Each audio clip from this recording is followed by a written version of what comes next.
ان کا سخت محاسبہ کیا، بری طرح سزا دی، اور اس طرح انہوں نے اپنے کیے کا مزہ چکھ لیا. وَكَانَ عَاقِبَةُ أَمْرِهَا خُسْرًا، اور ان کا انجام کار گھاٹا ہی گھاٹا ہے، نقصان ہی نقصان. ظاہر ہے کہ پھر مرنے کے بعد تو کسی کو پلٹ کر معافی مانگنے کا اور برے انجام سے نکلنے کا کوئی چانس ہی نہیں. اعد اللہ لہم عذابا شدیدا، اللہ نے ان کے لیے آخرت میں بھی سخت عذاب مہیا کر رکھا ہے. فاتقوا اللہ یا اولی الالباب، اے عقل والو اللہ سے ڈرو. کون ہیں عقل والے؟ الذین آمنوا، وہ جو ایمان لے آئے. تو اے ایمان والو، قد انزل اللہ الیکم ذکرا، اللہ نے تمہاری طرف ایک ذکر اتار دیا ہے. رسولاً، ایک رسول بھی بھیجا ہے. یتلو علیکم آیات اللہ، جو تم پہ اللہ کی آیات پڑھ کے سناتا ہے. مبینات، واضح واضح. کیوں؟ لیخرج الذین آمنوا وعملوا الصالحات، تاکہ نکالے ان لوگوں کو جو ایمان لائے اور انہوں نے اچھے کام کیے. کس سے؟ من الظلمات، اندھیروں سے. کہاں لے جائے؟ الی النور، روشنی کی طرف. ومن یؤمن باللہ، اور جو اللہ پر ایمان لائے. ویعمل صالحا، اور نیک کام کرے. یدخلہ جنات، اس کو باغوں میں داخل کرے گا. تجری من تحتها الانہار، جن کے نیچے نہریں بہتی ہیں. خالدین فیہا ابدا، اس میں وہ ہمیشہ رہیں گے. قد احسن اللہ لہ رزقا، اللہ نے اس کے لیے اچھا رزق تیار کیا. یہاں اب آپ دیکھیں کہ اللہ تعالیٰ نے دنیا اور آخرت کے عذاب سے بچنے کے لیے ایک نسخہ بتایا ہے. وہ کیا ہے؟ فاتقوا اللہ یا اولی الالباب، اے عقل والو اللہ کا تقوی اختیار کرو. اور عقل کو کہاں استعمال کرو؟ قد انزل اللہ الیکم ذکرا، اللہ نے تمہاری طرف ایک ذکر نازل کیا ہوا ہے. تو یہ ہیں وسائل جن سے تقوی پیدا ہوتا ہے. وسائل کیا ہیں؟ اسباب کیا ہیں؟ ذریعہ کیا ہے؟ ذکر سے تعلق. کس ذکر کی طرف یہاں اشارہ ہے؟ قرآن. کیسے؟ کوئی دلیل کہ اس سے مراد قرآن ہی ہے؟ انزل اللہ، ٹھیک ہے، اللہ نے نازل کیا ہے. اللہ نے تمہاری طرف ایک ذکر نازل کیا ہے، ایک کتاب نازل کی، قرآن نازل کیا ہے. اس کو پڑھو گے، سمجھو گے، اور پھر رسولاً، ایک رسول نازل کیا ہے.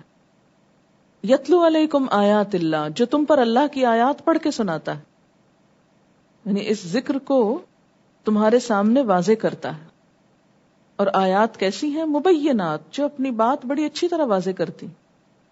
اور اس سارے کا مقصد کیا ہے؟ لیخرج الذین آمنوا وعملوا الصالحات من الظلمات الی النور، تاکہ اللہ ایمان والوں کو اور اچھے کام کرنے والوں کو کیا کرے؟ اندھیروں سے نکال کے روشنی کی طرف لے آئے.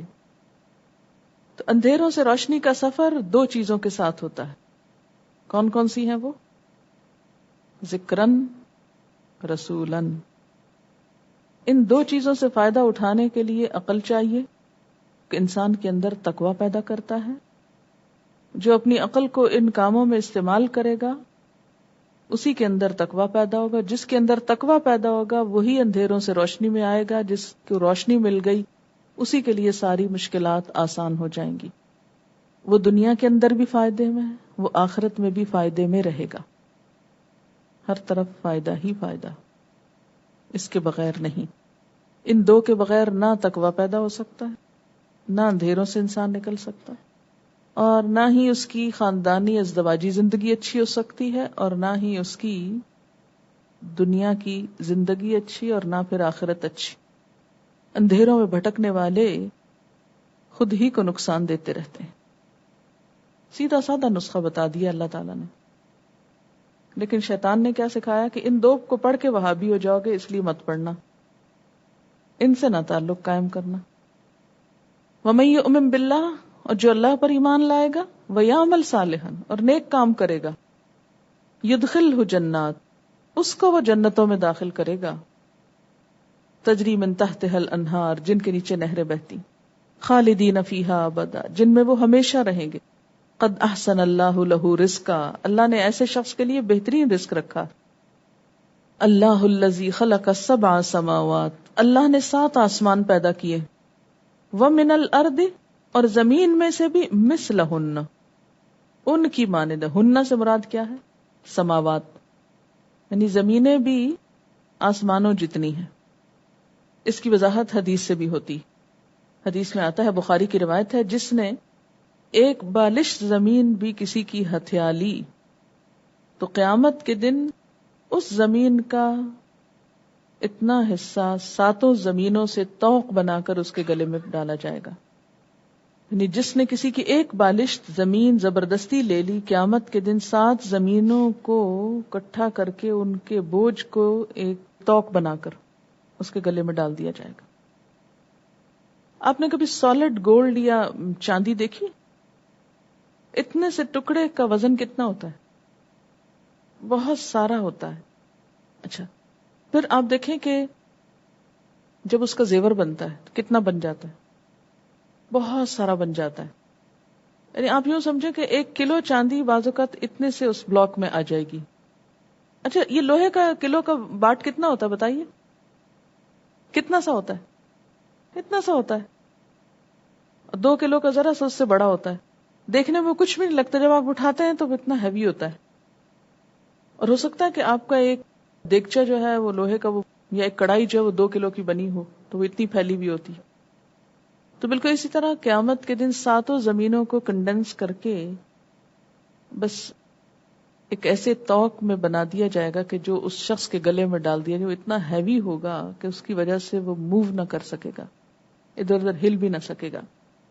بہرحال یہاں بتانے کا مقصد یہ کہ 7 زمینوں کا لفظ، 7 کا لفظ حدیث میں آیا ہے. یہاں پر کیا آیا ہے؟ 7 آسمانوں کا آیا اور مثلہن کا آیا، تو مراد پھر 7 زمینیں بھی ہوئیں. یتنزل الامر بینہن، اس کا حکم ان کے درمیان اترتا رہتا ہے. لتعلموا، تاکہ تم جان لو، ان اللہ علی کل شیء قدیر، کہ اللہ ہر چیز پر قادر ہے. وان اللہ قد احاط بکل شیء علما، اور یہ کہ اللہ کا علم ہر چیز پر محیط ہے.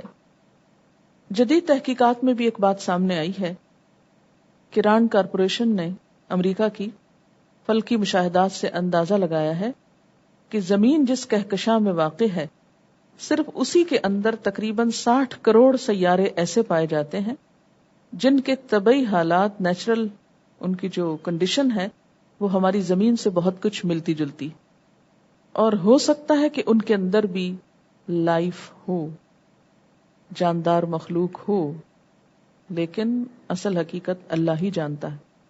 ہمیں یہاں سے صرف اتنا پتہ چلتا ہے کہ جہاں 7 آسمان ہیں وہاں زمینیں بھی اتنی ہی ہیں. یہ بھی کہا جاتا ہے کہ مارس پہ کبھی پانی ایگزسٹ کرتا تھا، لائف بھی تھی. 60 کروڑ سیارے ایسے ہیں ہماری گیلیکسی کے اندر جس پہ سائنسدانوں کا خیال یہ ہے کہ زندگی کے آثار ہیں.